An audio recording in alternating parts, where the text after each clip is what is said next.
All right. Welcome to Pan-African Perspectives, your weekly live stream where we talk about all things Africa related. We interview people from the continent, people on the continent, and people in the diaspora focused on building businesses in and around the continent of Africa. This week, we have a special guest who's going to talk to us a little bit about how to build tax-free wealth strategies for those of you who are working on investments on the continent of Africa. As you guys know, I'm building a house. And as many of you know, I also help people visit, move, and invest in Africa. So we're going to talk today with Dr. Sandra Bempah, PhD, who's on a mission to help business owners and investors have easy access to cash flow. She's going to help you talk about ways to stop overpaying in taxes and start building wealth with intention. So she specializes in creating strategies that generate accessible tax-free cash flow while reducing unnecessary tax liability legally and efficiently. As an investor and business owner herself, Sandra understands that the entrepreneurs and investors' cash flow is oxygen. So without liquidity, opportunities are missed, growth stalls, and hard-earned assets become vulnerable. Now, as you guys know, when you want to buy land on the continent or anything you want to do on the continent of Africa, it costs cash. It's hard to get loans. Many people do like personal loans, business loans to build properties on the continent. And so this is meant to give you an alternative to that. So without further ado, I will bring Sandra on. Hello, Sandra. What's up? Hi, Joe. How are you? Good. Thank you for joining. We have met through your brother, who has Yes. been helping me shoot a ton of content in Ghana while I was in Ghana. And he mentioned to me that what you do. And so you and I had a conversation a few weeks back. Yes. And I thought it would be a good idea to bring you on to talk to the audience here, because many folks here are looking to invest on the continent. And I've heard all kinds of crazy different ways that people try to generate cash to spend that cash on continent. And so you have some strategies. You're a professional in the space. So I thought maybe we could have them hear directly from you, ask you questions directly, and help people get an opportunity to know what tax-free strategies are out there for your Africa investment. So just real quick, want to shout out a couple of people. London Boy is here. Edward is here. And hopefully, Peter, we just answered your questions. So before we do you want to give a little bit of a background on what you do before we get into a little bit about your background, and then we can talk a little bit more about what these strategies look like? Absolutely. Thank you so much for having me here. It's such a privilege to be here on your platform, talking with all these amazing people and enlightening and educating them about the different financial strategies that they can use for their investment back home in the motherland. As Joe mentioned, I'm Sandra. I was born and bred in Ghana, West Africa. I moved to the US for educational purposes where I did my graduate program, and then I took some courses in finance. My husband is accountant, so we speak a lot of money language in this household. And my background, I have been trained specifically about the different financial portfolios that investors can use to their advantage, irrespective of whether they are in the US or doing it abroad. And so that is what my background speaks about.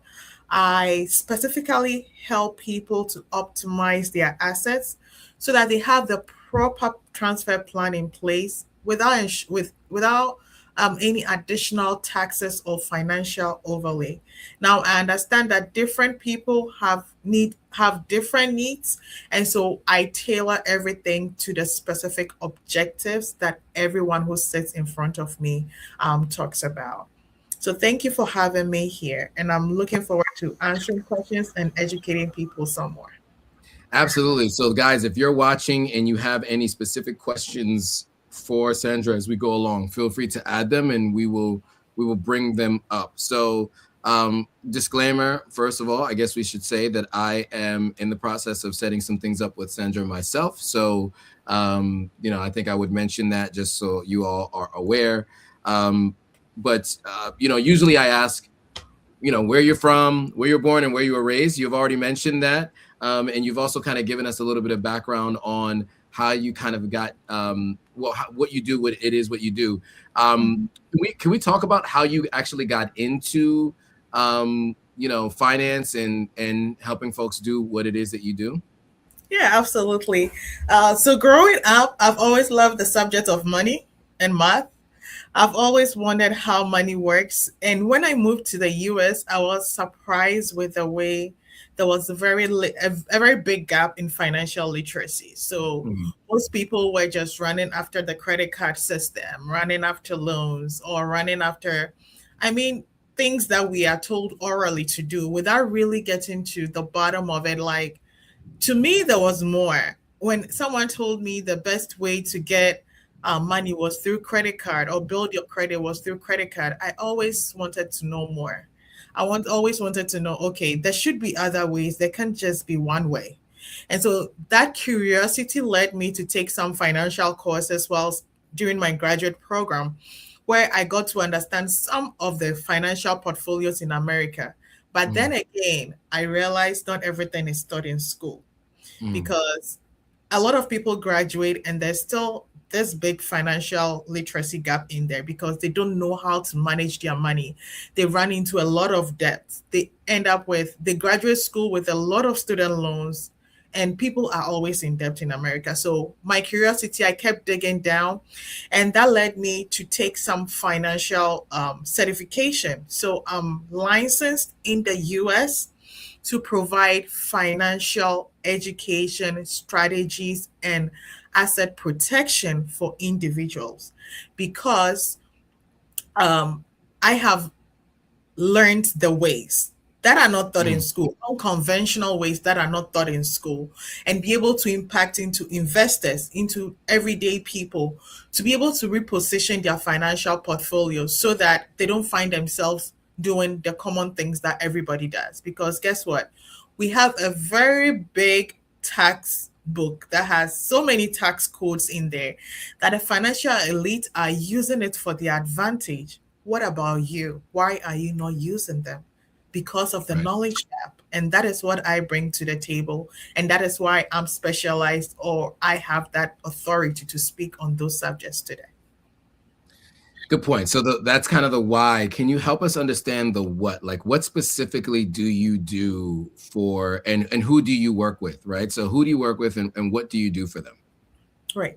I work with everyday Americans. I work with investors. I work with real estate investors, business owners. I help them to reposition their assets. So, for instance, if you are an investor in the motherland, what assets do you have in the US that we can leverage so that it's working for you in the US and equally in the motherland? For instance, I had a lady come to me, and for the most part, she was just sending money back home from her bank account, and that is not good. So what we Mhm. had to do was reposition her assets, because once you send money back home to the motherland, we should know that it's locked in there. Okay. Getting that money back is a bit of a hurdle. So we have to reposition your assets, put in a proper structure in place so that once you even take money back home, you still have money here working for you. You don't have to work double time to have money here working for you. How did we do it? We created her own bank. She has her own bank, not leveraging, not using the traditional banks. We created her own bank for her that she borrows money from to invest in Africa. I call it you having your financial base in the US as the engine, okay? And then having your investment properties in the motherland as the multiplier, and then the proper structure in place as the protection. All these three come together to make sure that you are efficiently doing what you do, not just shipping money back home, but then having a system and structure in place to make it work well for you. Absolutely. I've there was a video I watched recently, and it was a pretty viral video, and it was talking about this guy from Nigeria was talking about how he's working 3 jobs in the U.S., but he's sending money back home to his brother who's living an amazing life in Lagos. He's what do they call it? Odogu. He's Yeah. Odogu silencer in Nigeria, but him here in the U.S. is struggling with his 3 jobs Mhm, and his Toyota Corolla. And mhm. so, that's one thing that I think is really important to talk about is the fact that remittance is what is so much more money in remittance goes to the continent than in investments. And I think you could do more if you had investments for the help of those people that you're helping through remittance. Right. So now on that note, I know that you often say wealth isn't what you earn, it's what you keep. So along these lines, can you expand on that philosophy and how it shapes the advice you give to your clients? Absolutely. Remember when I started, I said there's a lot of financial knowledge gap in the US population. And most of the time, especially those of us from the motherland or those of us looking to invest in the motherland, the first thing we are thinking about is how much money can we take back home? How much can we send back home? We saw this investment property. How much can we take back home? We go and look into our bank account. Okay, we don't have enough. Let's work 3 jobs. Let's work overtime to make that money that we can send back home. But what if there was a different way? So when you make, let's say, 10,000 a month, how much of that money are you actually keeping? Right. How much of it is actually going into an investment account working for you whilst you sleep? Because when we make that money, let's say 5,000, 10,000 a month, and we send about 80% of it back home, you are losing that power to make your money work for you. Mhm. You are losing that power to hold on or keep that much to make it keep birthing for you so that you are building your wealth in that way. For people that I work with, for instance, one gentleman that came to me, when we were looking through his financial portfolio, we realized that I usually do a comprehensive financial analysis with you to see how much is coming in, how much is going out, how can we reposition things and make sure that you have more working for you than is going out. We realized that this man was working 3 jobs. He barely slept. And apart from the fact that he's taking a toll on your health, your mental health is also at risk. So he's making 10,000 a month, but then 8,000 of it is going back home because he's building back home. And remember, you still have bills in the US to take care of. Now, Mhm. what did we do? We repositioned all of that, created a system for him where the money he earns goes into that system. That system is protected from market losses. It is protected from taxes, and it is protected from currency risks. That's maybe African currency going down and all the fun stuff that come with it. It is protected from all of that. Now, if he sees something in Africa and he's like, "Hey, I need to go get this property," he's able to loan from that and go buy that property. And the money that is in this system is untouched. His principal is still there, it's still growing over time. He's just leveraging it to make that investment in Africa also come through for him. At the end of the day, he had to quit one of his jobs. He moved down to two. He's been able to move down to two, save some time on rest.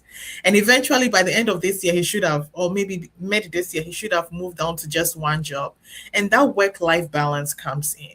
He's getting to enjoy the money that he's making, both in Africa and here. So that is what I talk about when I say wealth is not what you earn, but it's actually what you keep.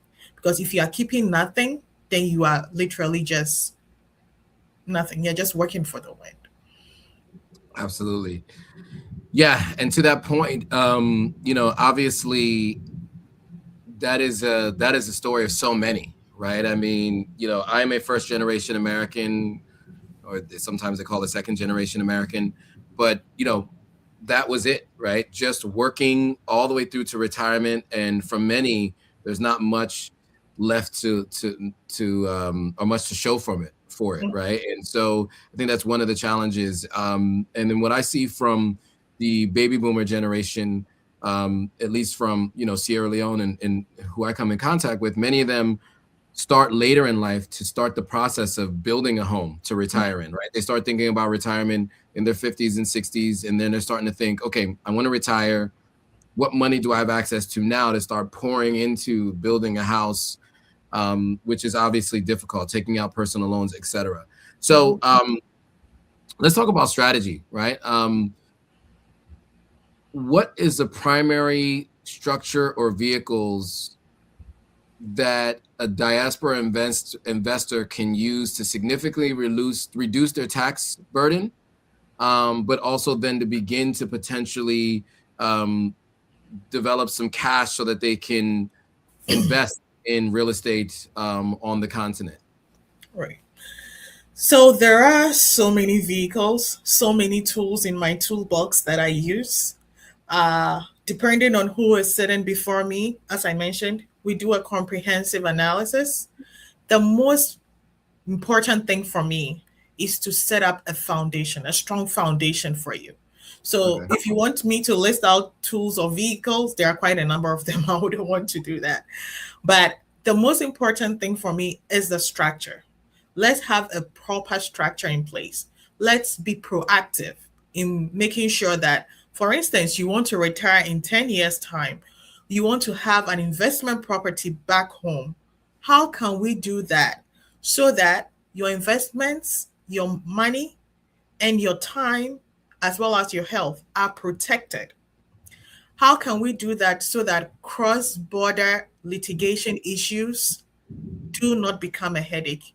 Because there are people who focus so much on building back at home, but they forget about cross border litigation, they forget about cross border taxes, how to overcome all of that.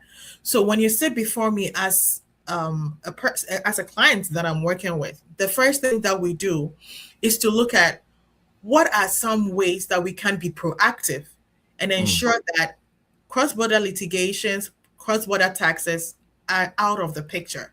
So we put all these structures in place and make sure that the money you are taking from the US to Africa is tax-free, first off. So we have eliminated that taxations from the US side. And it's also very accessible. Accessible meaning we want money tomorrow, we get it, we put it in place today, we get it tomorrow for that opportunity capital we saw in Africa. Okay. And then also, I'll talk about the cross border litigation. There are some families that they focus so much about building in Africa. Perfect. No bad thing about it, because at the end of the day, most of us say we want to retire back home. Why? Because we've built that financial foundation here, strong dollar foundation that we can leverage. But then when we are building back home, what protection do we have in place to ensure that our wealth is transferred generationally? Because without the right structure and protection in place, I've heard stories, and I believe Joe, you have also heard stories of people pass on to glory and then everything they build come crashing down. You may be asking yourself, why are there so many African companies, top big multi-million companies, but it never goes about after them. Generationally, it gets cut off because there's no structure in place. And that is what I help clients with. Ensure that those structures are in place. So when it comes to tools, there are so many in the toolbox. It depends on who I'm talking to, your goals, and your objectives. That's what determines what tool we bring out to make sure that you are getting tax-free strategies for yourself and for your investments. Yeah, I think that's really helpful. And I was going to ask you about cross-border litigation.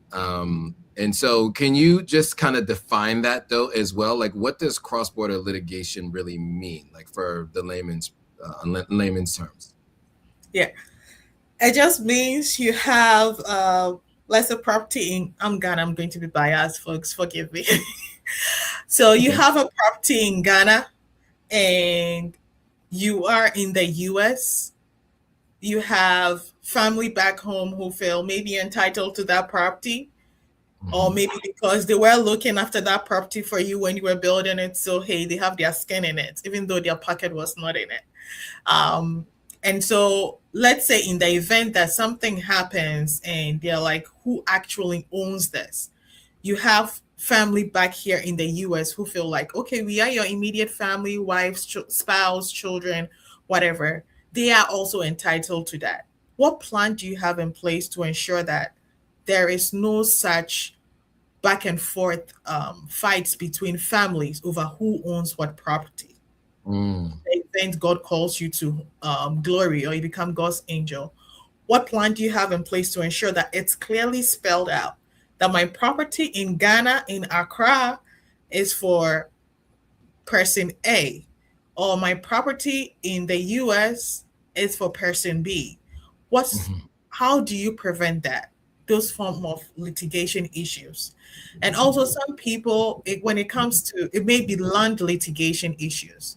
Joe, you may be in the US, you have some Mhm. landed property in Ghana, and there are litigation issues that come up. It could be from land guards, it could be from a diverse range of things. Maybe someone didn't do some paperwork right.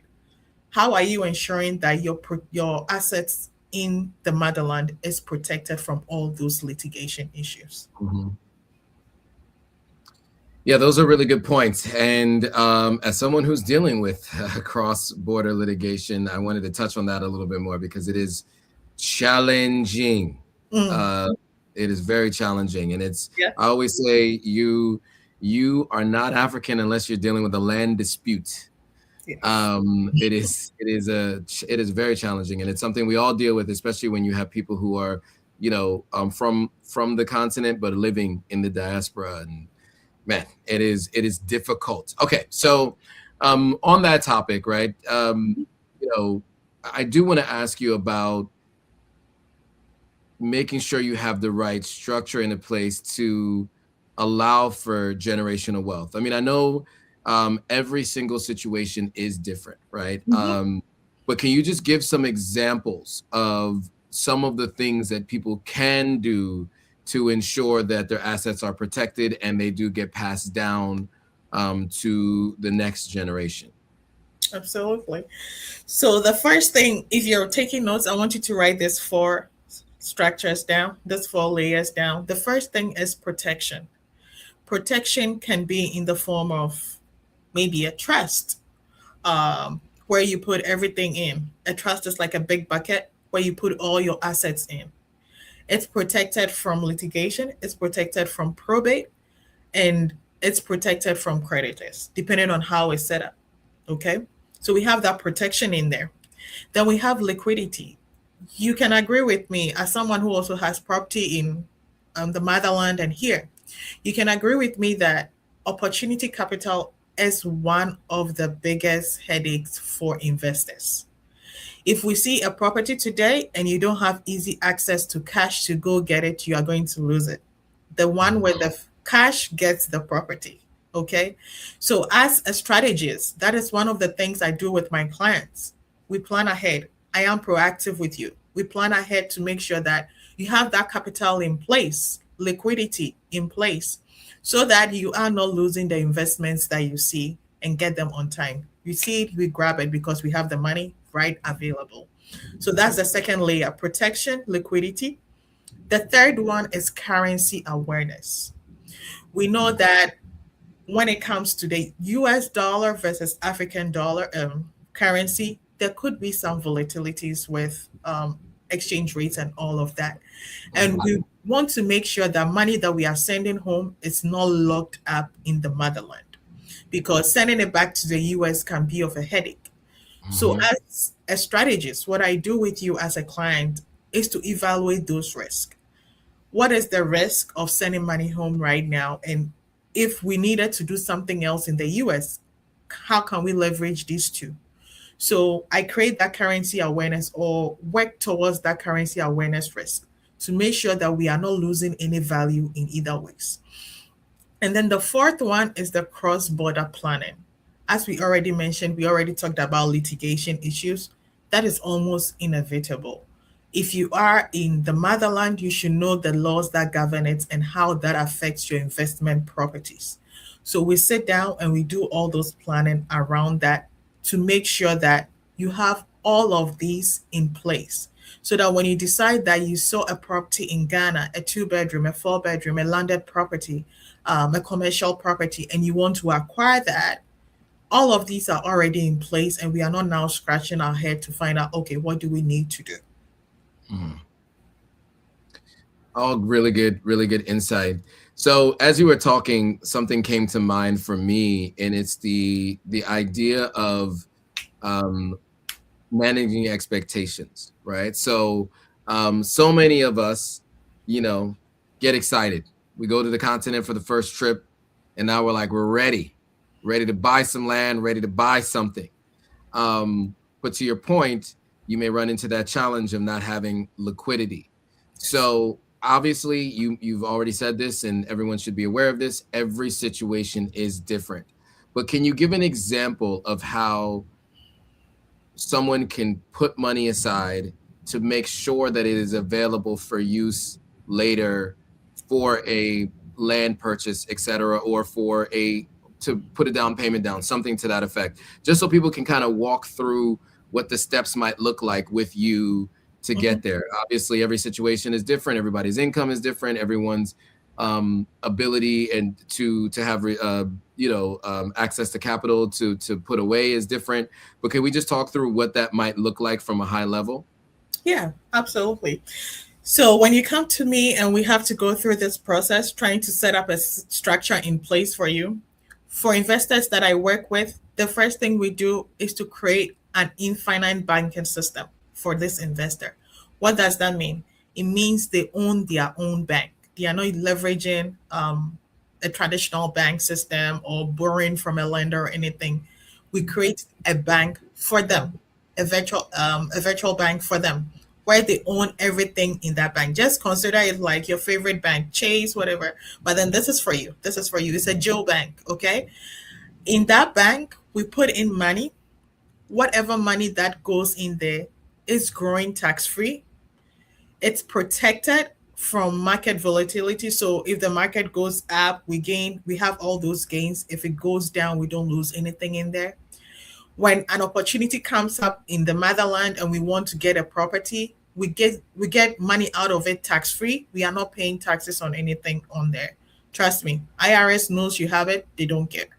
It's completely tax free. You don't report it anywhere on your tax return form. And then you have easy access to this money. There's no credit checks, there is no long application, there is no background checks or anything. You get access to this money as quick as possible.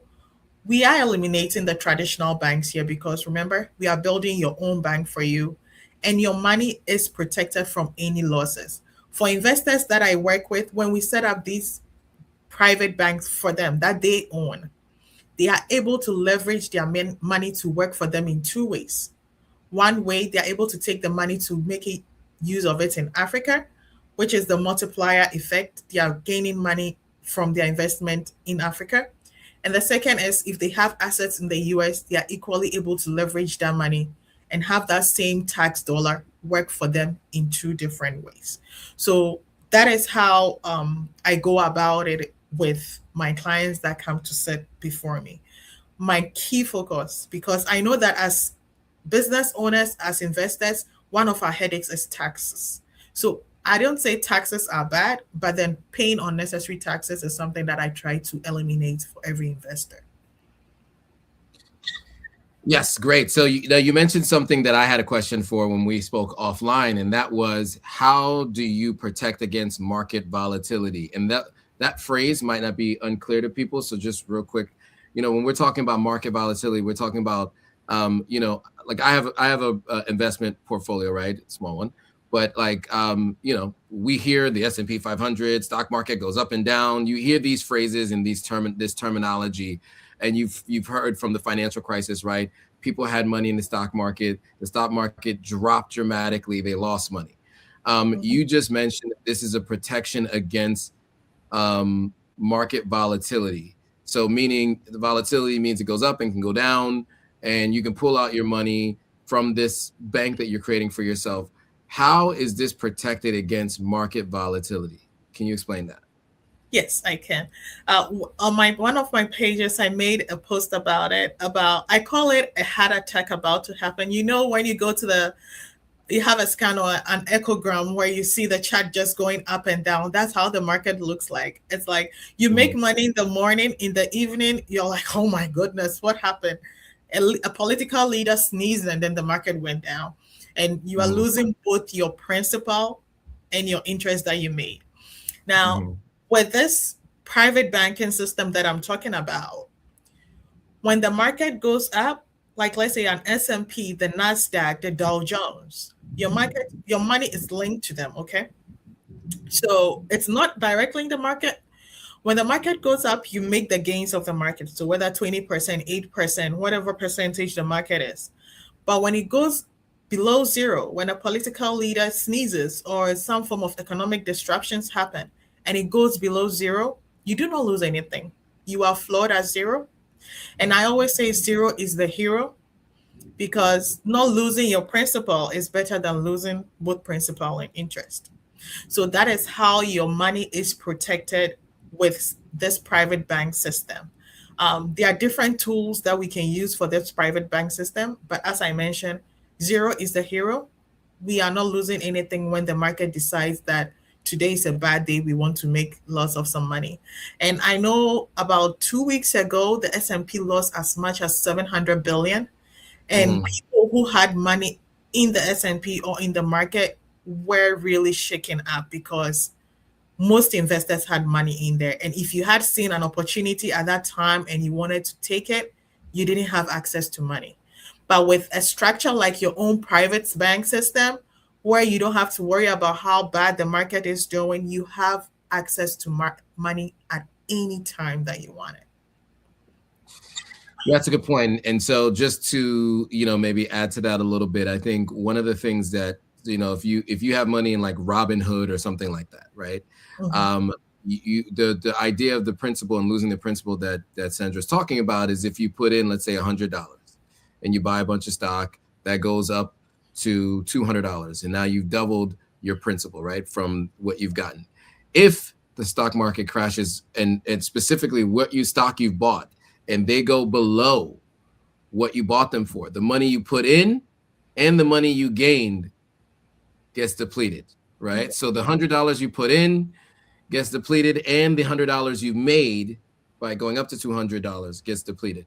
And so what you're saying is, with this process, no matter what happens with the highs and lows, the at least the amount that you put in still stays there. So regardless of anything that happens, so that $100 in this scenario stays at $100 no Mhm. matter what happens. That doesn't go away. But of course, we're talking about putting in money over time, so you wouldn't just put in $100. You continue to put more money in, but basically that money does not go away. Mhm. So I think that's a really important point. And I'm glad that you mentioned that distinction.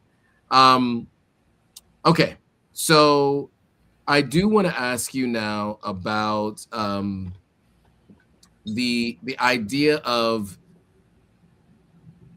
like those who basically want to take all their money out of the U.S. Because of all the things they're hearing about the dollar volatility and the conditions, the current conditions after a pretty volatile weekend, for example. We'll leave it at that. What advice do you give to someone who is thinking, I need to get all my money out of here because of what's happening here with, all the things that are going on?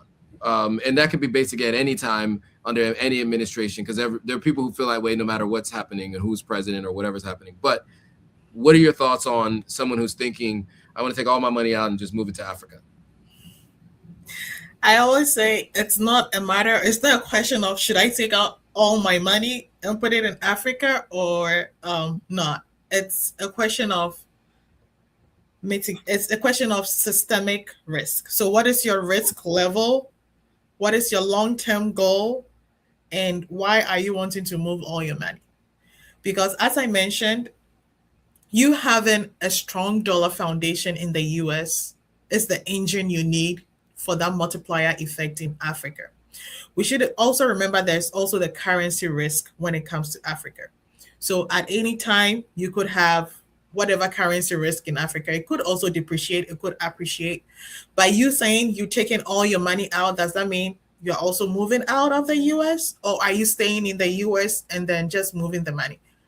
There's so many layers to that question. So it's not about panic decision making. It's about being proactive. And that's what I help my clients with, being proactive, proactive thinking. We can't control the future. There will be events that may cause a lot of disruptions. There will be events that will cause disruptions to different currencies. But if we are forward thinking and proactive with how we are strategizing our finances and our portfolios, then we wouldn't panic and take out anything. And with the kind of infinite banking system I'm talking about, remember I said you don't lose anything in there. So there wouldn't be even any need to panic, take out anything. Got it. That's really useful and really helpful. I have a couple of like wrap up questions. And by the way, for the audience, if those who are watching, if you have any questions, feel free to add your questions in the chat. I'm just trying to see if there are any other questions as I look through here. I do have other specific questions. Just as you've been talking, some new things have come to mind for me. So one of the other questions that I had was, and now I'm losing, oh, I'm in the wrong tab. Here it is. Okay. So what are some of the vehicles that some people never talk about? Like one of the things that you and I spoke about was a high interest savings account, HISA, right? HYSA. So high yield savings account. Can we discuss that? Like something just so basic like that. mm-hmm. A regular bank account that you have with pick an institution and a high yield savings account. Because I remember you asking me that question. Do I have one? Well, anyway, I want to answer that question for the public, but your thoughts on the differences between the two, right? And even the percentages in savings, just to give an idea of like some of the things that people should be thinking about. Mm-hmm. So first off, if you have your money in your bank account, don't do that. Because the bank is leveraging your money to make a lot of money and lending it back to you as an investor to make more money off you. So don't do that. The only thing you need in your bank account is maybe your revolving expenditure, maybe your grocery shopping, your mortgage payments, anything basic. But everything outside of that, you want to reposition it in different buckets. We have the HYSA that you talked about that you can use for maybe your emergency savings. But for top investors, they want to use a tax-free bucket for it. So you could earn anything between 3% to as much as 25% or whatever percentage that it comes with. Do not save your money in your bank account because you are depleting it. Wherever you are saving your money should beat inflation. For the past decade, we've had inflation average about 3%. So wherever you're saving your money, it should beat inflation by that 3%. Okay? It should be protected from market losses like we have discussed initially, and it should be easily accessible. Now, when you sit before me as a client, we will go through all of that, reposition and make sure that everything is going to work out for your advantage. Again, proactiveness is my core. We being proactive and forward thinking. Different buckets for different uses and for different purposes. Great. So there's a question here from Regina 9814 Chosen is asking, how do people get in touch with you? Regina, you can get in touch with me via email. So sandyfinancialsolutions@gmail.com. You can send me an email. I'm also on Instagram, Facebook, TikTok. You can DM me in such spaces and I will reply to you. When you DM me, just say, hey, from Joe's podcast, and we'll get it rolling. Yeah. And then, so, yeah, I mean, and are there any other things? I see a lot of people listening and watching, but not necessarily asking questions. So they must feel like they have all the answers that they need. But they can also reach out to you directly if they have any specific personal questions that they want to ask that maybe they don't feel confident sharing publicly. So, I think the other question I was going to ask you was just around your thoughts on anything I didn't ask you. Is there anything that I didn't ask you that you would want the audience to know? So, one thing that I want the audience to know is if you are thinking about investing in Africa, maybe you are in the US and you are thinking about investing in Africa, your first action shouldn't be how much money can I take home. Your first action should be how can I structure my finances so that even when I take money home, I'm not in a sinking boat in the US. That should be your first thing. Because most of the time when we think about investment back home, we are just thinking about how much money we can take out back home. In that way, you are just shipping money. You are not investing. Smart investors that I work with, we build a structure first because we understand that it's like building a house. If you don't have a good foundation, that whole house is going to come tumbling down. Right. So we build that strong foundation first. Make sure that the right structure is in place first before you start thinking of investing back home. So that's a great point. I see that. Okay, so Regina was asking you to repeat your. Here's what I'm going to do. I'm going to write in the comments. Okay. And then also I'm going to update the descriptions on the live screen for everyone, Sandra's social media. Yes. So I'm also going to share with you the booking link so you can book some time with her to talk to her directly. But take a look at the chat there. Regardless of where you're watching on the chat, you will have a bunch of links showing up in the chat for you there. You want to separate them there. You've put about 3 or so together. Yeah. So let's just do this. Let's just do the booking page, right? All right. That's then everything else will be in the chat, right? So I'm just gonna send the booking page here. Everything else will be in the description afterwards. So just look at that. It's coming across now. Let me see if there are any other questions because I know I just.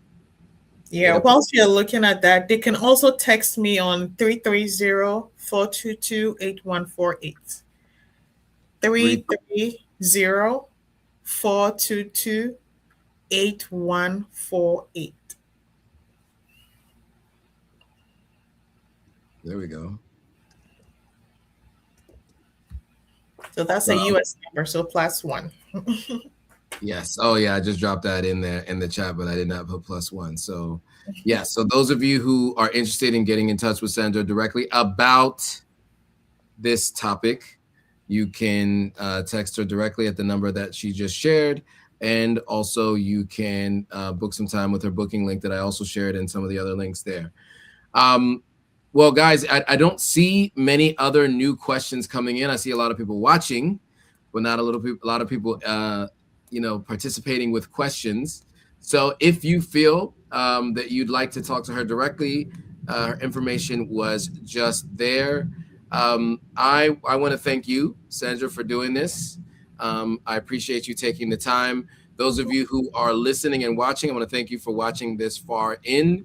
If you haven't already, make sure you check out Sandra on her social media channels. They will be in the descriptions following this live stream. Also, her contact information will be there as well if you want to reach out to her directly. Make sure you subscribe to the channel, subscribe to Authentic African, follow us across all platforms. If you haven't already, share this with anybody you know who's interested in building some investments or building some strategies for tax-free wealth for their investments in the continent and doing so from here in the United States.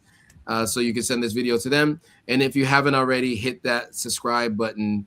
I've actually said that. Hit that thumbs up so you can let the platforms know that you're interested. And then those of you on YouTube, you can hit that hype button So we could try that hype thing out. You get 3 per month or something like that. So hit that hype button as well. That's a new thing that YouTube has rolled out. All right, so thank you again, Sandra, for doing this, and thank you all for watching. We'll see you guys all on the next live stream. Thank you so much, Joe, and have a great day. Looking forward to talking with everybody more about this and how they can leverage it for themselves. All right.